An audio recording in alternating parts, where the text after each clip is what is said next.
Hello guys, hello guys, hello guys. Oh my guys. Ayan po ang nabili naming honey. Pure honey.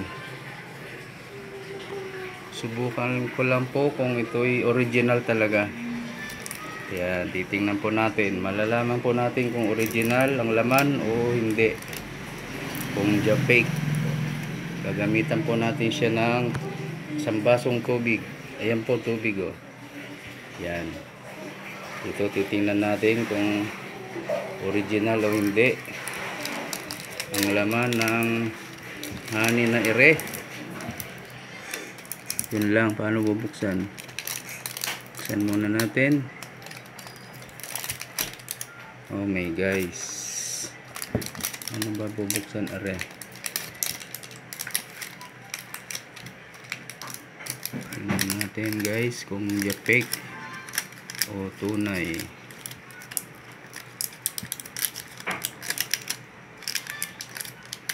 Hindi ko mahanap yung buhol kulay gold. Nakabuhol ba to? O nakapilipit? Oh, yan ang nangyari. Oh, buhol. Buhol to.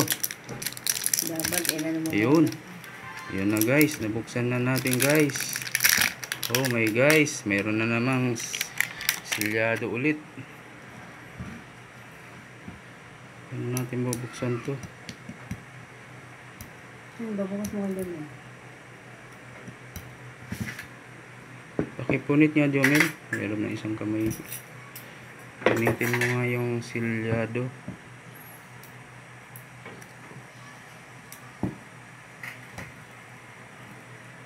Laki ng takip niya.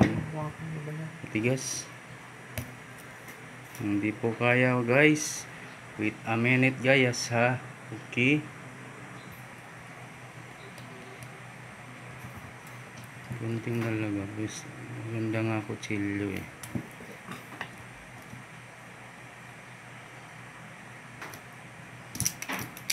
Yun.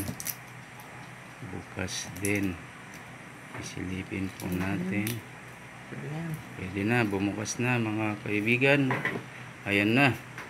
Ngayon magbubuhos po tayo ng konti. Patutuluin po natin sa isang basong tubig. Ayan po, tingnan natin kung fake o puro. Malalaman po natin kung puro ito. Patakan lang natin ng isang patak. Oh, uy. Okay. Nahulog mga kapuso sa loob.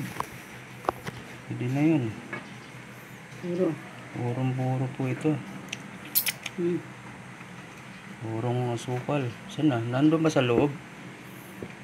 Ha? Nakita mo ba yung nalaglag? Dagdagan mo. Dagdagan pa nga natin. Hindi natin masyadong nasilip. Yun. Puro nga po mga kaibigan. Manamis-namis. Puro nga ito. Talagang nagtuloy-tuloy sa ilalim eh. Hindi ko makita. Yung baliktad. Ito pala yung camera ko. Hindi siya kumalat. Kasi kung peke ito, kakalat yung honey. Lulutang. Hindi siya walang lumutang. Ayun, nasa ilalim.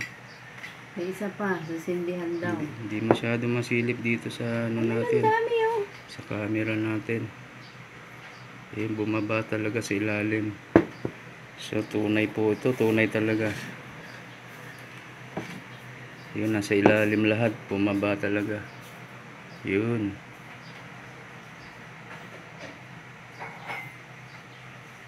Yun ang isang ano, tunay nga. Isarado na natin.